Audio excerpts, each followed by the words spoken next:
Hello, sports fans and sports bettors and YouTube Nation. John here with Ricket Picks. Got some NCAA football action for you. First NCAA official video of Ricket Picks. And there goes Ricketts. He is gone. As soon as I start talking, he's like, Dad, I'm out. Going to give you my thoughts on a couple games, break down a couple games for you. And not sure what kind of a fan I would be if I did not break down the Ohio State Buckeyes versus the Miami of Ohio Redhawks game. Redhawks are 1-2 on the year, losing to the Cincinnati Bearcats and the Iowa Hawkeyes. Their lone win was a drubbing of Tennessee Tech. The Buckeyes, on the other hand, are starting to roll 3-0, having put it on Florida Atlantic, the Cincinnati Bearcats, and the Indiana Hoosiers. Coming out to start the season, there was a lot of questions about Ohio State, their defense, their new coach, their offense, how everything was going to gel and work. They have something to prove, and I think they're proving it currently. Both these teams have a common opponent in the Cincinnati Bearcats with very different outcomes. Justin Fields threw for 224 yards and 2 touchdowns and ran for 42 yards and 2 touchdowns against the Bearcats. J.K. Dobbins had 17 carries on 141 yards, also had 2 touchdowns.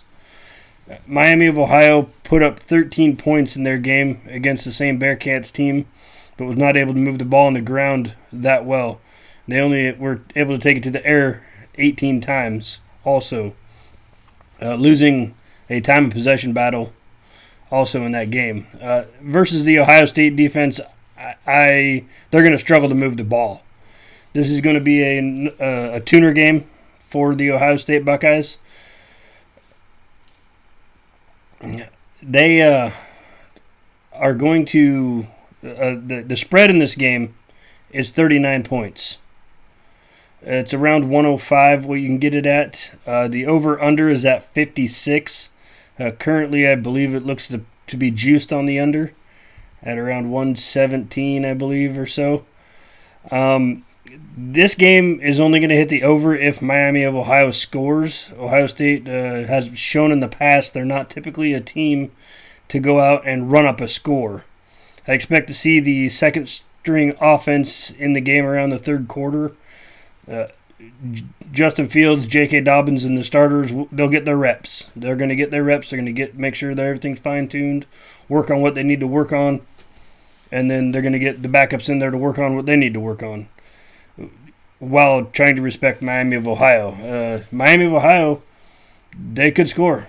Ohio State has been known to overlook opponents and move on to the next week before taking care of the week they're at.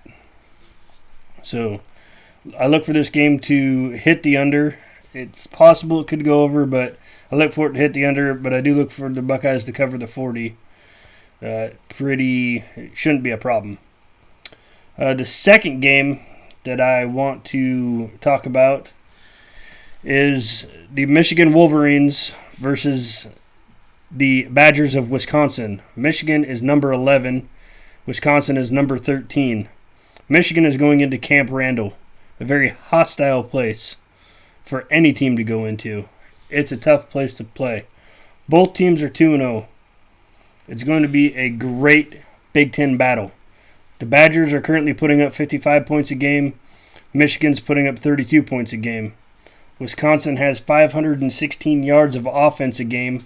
Michigan has 396.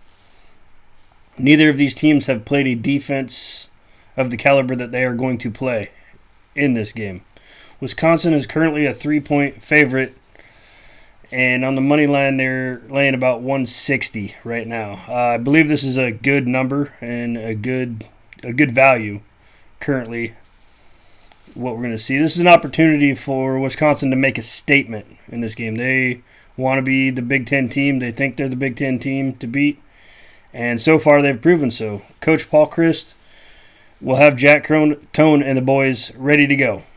They're going to be ready for this one. It's going to be an epic battle. It's going to be electric atmosphere. I really wish I could be at the game. It would be fun. The Wolverines, they're going to need a little Jim Harbaugh and his Captain Comeback magic from back in the day. They've had it a lot this year. Middle Tennessee State gave them a run. The shout out to the Blue Raiders. What? Blue Raiders. gave Michigan a run for it. Michigan won the game. Army gave Michigan a run for their money. I don't know how much of this is Michigan playing down to their opponent, or is Michigan really that bad? The big question going into this game is, can Shea Peterson stay calm under pressure and not turn over the ball? That's going to be the big one. The key is going to be not turn the ball over for Michigan at all. You give Wisconsin extra chances to score, they're going to score. The same goes for Wisconsin. If they turn the ball over and give it to Michigan, Michigan's going to say, you know what, we're a Big Ten team. We're going to do what we can, take it to the house. I believe that this game, Wisconsin will cover the game. They will win. They'll cover the 3 points. Have some other games that I will give you winners on.